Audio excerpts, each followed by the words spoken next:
Yo, what's up mga bro, mga tropa, kung sino man kayo. Nagbabalik na naman tayo about panibagong video. So kung hindi mo pa ako kilala, by the way, Juha nga pala. At ito yung Juha Way Channel o Guide to New Life PH Extra. So ngayon, magta-topic na naman tayo about NoFap o self-improvement. Tatawagin din natin aka o semen retention. Okay. So seryosong usapan to about topic NoFap. About topic ng NoFap o self-improvement. So ngayon, maraming nag-request dito. Ang tanong nila is, ano-ano nga ba yung dahilan na bakit ka nag-relapse o bakit nag-relapse sila sa NoFap journey nila? O palagi silang nagre-relapse sa NoFap journey nila mga tropa, mga bro. Ang pagre-relapse mo sa NoFap mga tropa, mga bro, is maraming dahilan yan. Hindi natin maiwasan na mag-relapse tayo dahil maraming dahilan. Ang mga dahilan na yon is iba't iba. At basically, pwede ring may nagkaparehong dahilan. Pero I know yung storya ko sa NoFap is yung mga dahilan o yung mga trigger ko, yung mga dahilan is nare-resolve ako. Nasosolve ko yung mga problema na yon. Pero I know, maraming nagtatanong sa akin, nag-request na ano ba yung mga dahilan na bakit di sila nagkaka-high streak sa NoFap o semen retention. Okay, simulan na tayo. Okay, unang dahilan. So, ang unang dahilan na bakit hindi ka nagkaka-high-streak sa NoFap journey mo is wala kang pinag-aabalahan. Okay, kung wala kang pinag-aabalahan sa sarili mo, malamang sa malamang magre-relapse ka talaga sa journey mo. Ang NoFap kasi, hindi yan basta na lang o challenge lang. Ang NoFap, it's all about improvement. It's all about na magiging busy ka sa sarili mo. It's all about doing a productive things na magbibigay ng positibong resulta para sa iyo o para sa sarili mo. Kung wala kang pinag-aabalahan kasi o puro ka na lang, okay, let's say meron kang pinag-aabalahan. Example, yung pinag-aabalahan mo is naglalaro ka, nagso-social media, nag-EML o kahit ano pa yung mga habits parang nakaka-lazy sa sarili mo. Kung ganyan yung sarili mo, wala pa rin, relapse ka pa din sa resulta na yon. Kailangan mo bro na kailangan meron kang pinag-aabalahan sa sarili mo o kailangan magiging busy ka dahil that's a way na magkaka-high streak ka sa sarili mo. Maraming way to be busy, man. Maraming way. So siguro nakadepende yan sa goals mo, kung ano yung perspective sa buhay mo. Okay, halimbawa, bibigyan kita ng tip. Kung magiging busy ka, kailangan mo ilista yung schedules mo before bukas o before tomorrow. Okay. Pangalawa is ilista mo yung goals mo, kung ano yung gusto mong makuha sa sarili mo, kung bagay ba yon, pera ba yon, o ano yung gusto mong improve sa sarili mo. So yan yung way, yan yung tips na gusto kong ibigay sa iyo, na kailangan mo maging busy. Ilista mo yung goals mo at magplano ka ng schedules kung ano yung gagawin mo bukas. So pangalawa na tayo. Pangalawang dahilan na bakit di ka nagkaka-high streak sa NoFap journey mo ay simple lang. Palagi kang nag-iisa. Okay. So, yung pangunahing dahilan at itong pangalawang dahilan is konektado to sa isa't isa. Konektado to. So, bakit ko ito nasabi? Kung kapag wala kang pinag-aabalahan at palagi ka na lang nag-iisa sa bahay nyo, malamang sa malamang, madali kang lapitan ng tukso. Okay. Nagpapakatotoo lang ako sa inyo. Madali kang lapitan ng tukso.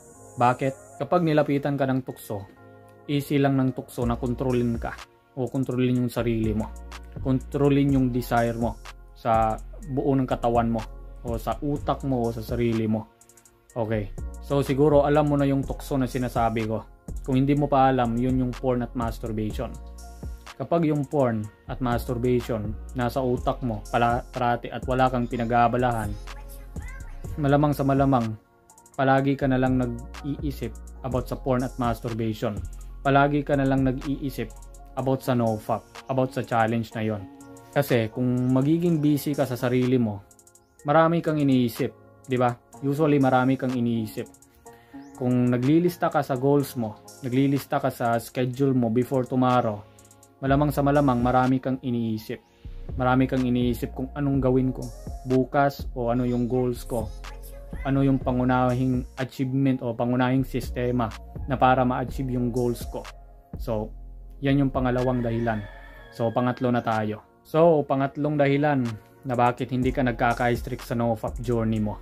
Okay, ang pangatlong dahilan na yon is hindi mo makukontrol ang sexual urge mo. Sa mga hindi pa nakakaalam kung ano yung sexual urge, ito yung libido or matatawag natin na libog. Okay. Example, kung hindi mo, I know nafe-feel mo dito, nafe-feel mo yung sexual urge. Kapag hindi mo nafe-feel yung sexual urge, ito yung halimbawa. Same ito din sa tukso. Kung merong kaisipan na nagiging horny ka sa sarili mo, na gusto mong maglabas, yan yung sexual urge. Okay. Okay, basically dati, yung kakasimula ko pa lang sa NoFap journey ko 3 years ago, yung sexual urge ko usually nilalabas ko lang. I know a lot of you ginagawa niya yon. Ginagawa niyo yon. Ang dahilan na yon na bakit nilalabas ko yung sexual urge ko sa katawan ko dahil gusto ko na mawala yung libog. Gusto kong mailabas yung libog ko, yung sexual desire ko sa katawan. At doon ako nagkamali. At once na nilalabas ko yung sexual urge na yon, bumabalik pa din siya. At once na bumabalik pa din siya, yung cycle ng habit ko is bumabalik. Repeat. Bumabalik pa din ako sa pagmamasturbate at panonood ng porn. Bumabalik ako sa PPMO ko o porn masturbation or orgasm. Yung ganyang habit na yon. Kapag nilabas ko yung sexual urge ko dati. Yung sexual urge kasi o libog, kailangan mong kontrolin yan mga bro, mga tropa. Once na hindi mo makontrol yan sa sarili mo, palagi ka na lang mag-fail sa NoFap at hindi ka magkakaabot ng high streak. So, paano ba yan kontrolin ng sexual urge? Ang the best way na kontrolin mo yung sexual urge mo is kailangan mong gamitin mo siya as an advantage. Kailangan mo i-transmute yung urge na yon to do a productive things. So, ano ba yung halimbawa ng mga productive things o siguro matatawag nating habit?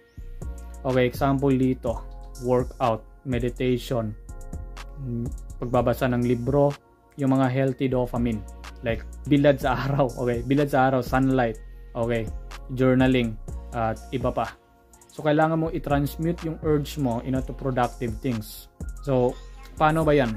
So example, kung meron kang urge, tinatamaan ka ng urge, ang gawin mo is pwede kang mag-workout, pwede kang mag-push up dyan, o pwede kang mag-push up o kahit anong productive thing. So productive good habits para sa iyo. Usually yung urge ko, basic common ko talaga na ginagawa ko kapag meron akong urge is gusto kong matalo agad-agad yung urge. Ang ginagawa ko is lumabas ng bahay, turn off the phone at exercise. Yan yung tatlong common ko na gusto ko na talunin ko yung urge at makontrol. So, pang-apat na tayo. Pang-apat na dahilan na bakit hindi ka nagkaka-high streak sa NoFap journey mo is nanonood ka ng mga semi-porn videos o sexual content sa social media. Okay, ano ba yung example na semi-porn videos o sexual content sa social media? So, siguro alam mo na siguro yon. Kung hindi mo pa alam, sasabihin ko sa iyo. Yung semi-porn videos sa social media like yung mga babaeng sumasayaw, hubot-hubad o nakikita nila yung mga parte ng katawan nila. At iba dito ay yung mga sexual content, mga videos like Cocomelon, like mga ganyan. I know, alam mo na siguro yon. So kapag ikaw ay nanonood sa mga ganyan, especially in a social media, especially nakapokus ka sa mga babaeng sumasayaw, it can lead you to ejaculate. It can lead you to masturbate. It can lead you to relapse na naman sa NoFap journey mo. I know a lot of you, basically karamihan sa mga taong nagno-NoFap is yan yung mga personal na dahilan. Okay, pangalawa na personal na dahilan. Ang una kasi is palaging nag-iisa. At pangalawa is yung sinasabi ko ngayon, yung nanonood ng mga semi-porn videos, yung mga sexual content videos sa social media. Okay, kahit hindi mo finalo yan sa social media, kahit nag-scroll ka sa social media, hindi maiiwasan sa newsfeed talaga ng social media na hindi ka makakakita ng mga sexual content videos. Automatically, pumapop up yan sa social media kahit nilike mo yan o hindi mo yan nilalike, pumapop up pa din yan sa newsfeed. At once ka nagpapadala ka sa video na yon, sa social media o nakikita mo yung mga kabastusan sa social media, it can leads you to a relapse, mamen. Okay? It can leads you to a relapse, pare. Tropa, mga bro. So, yan yung 4 na dahilan. Bakit hindi ka nagkaka-high streak sa journey mo sa NoFap dahil nanonood ka ng mga semi-porn video sa social media. Especially, nandyan yan sa YouTube eh. Sa YouTube, sa Instagram, sa Facebook o sa kahit anumang social media platforms. Nandyan yung mga kabastusan. Na-expose yung society natin ngayon. Yung society natin ngayon is nagiging toxic na. Marami ng viral ngayon. Marami ng viral na kabastusan sa social media. Okay, pang-5 na tayo. Pang-5 dahilan o last na dahilan na bakit hindi ka nagkaka-high streak sa NoFap journey mo is hindi ka nag-i-install ng mga app blockers and website. Okay, I just want to say na yung binanggit ko na app blockers and website is malaking tulong yan para sa akin. Para ma-abstain ko yung porn addiction ko at sa masturbation. Okay, a lot of people sa mga taong nagno-nofap o sa mga especially sa mga nofapper, sa kapwa kong kagrupo sa nofapper, yung may GC pa ako dati o group chat is sinasabi niya is hindi naman talaga kailangan yan para matigilan yung porn at masturbation. Kapag ikaw ay naniniwala doon, kapag ikaw ay nakikinig sa mga sinasabi niya, yan yung mali niya. Yan yung mali niya, yan yung opinion niya. At palagi ka na lang nagre-relapse. Palagi ka na lang di ka nagkaka-high stick sa NoFap journey mo kapag wala kang solution na ginagawa mo sa sarili mo. Okay. Ang pag-i-install ng app block o website blockers is it's a goddamn solution para sa akin. At once na nag-install ako, 2 years from now, hanggang ngayon, 2 years from now, nag-install ako is hindi na ako gaanong nag-relapse. Pero I'm not saying na wala na talaga yung relapse. I know basically nagre-relapse pa din ako kahit paminsan-minsan na. Hindi na madalas, hindi na palagi. Dahil I know yung relapse kasi hindi natin maiwasan dahil maraming dahilan. Maraming dahilan sa pag-relapse. Yung sinabi ko, yung binigay ko ngayong 5 is marami pa yan. Kaya nga 5 yung dahilan na binigay ko ngayon dahil yan yung mga common na dahilan na bakit hindi ka nagkaka-high streak sa NoFap journey mo. Okay, balik tayo sa topic. About sa app blockers o porn website, ang gusto kong i-recommenda sa iyo na best app blocker talaga is yung app block. App block, okay. Ito, makikita nyo yan. Kailangan mo mag-install na app na yan para ma-abstain mo yung addiction mo. 4 na kategorya yan eh. Okay. Website count, phone use count, app launch count, at phone usage. Okay. Yan yung kailangan i-recommenda ko sa iyo para ma-abstain yung porn addiction mo or mababawasan mo yung porn addiction mo at masturbation. Okay, I know sa atin, lahat tayo, kapag nagno-nofap tayo, nagre-relapse tayo, maraming dahilan yan. Hindi lang basta 5 o hindi lang basta 10. Maraming dahilan na bakit tayo nag-relapse.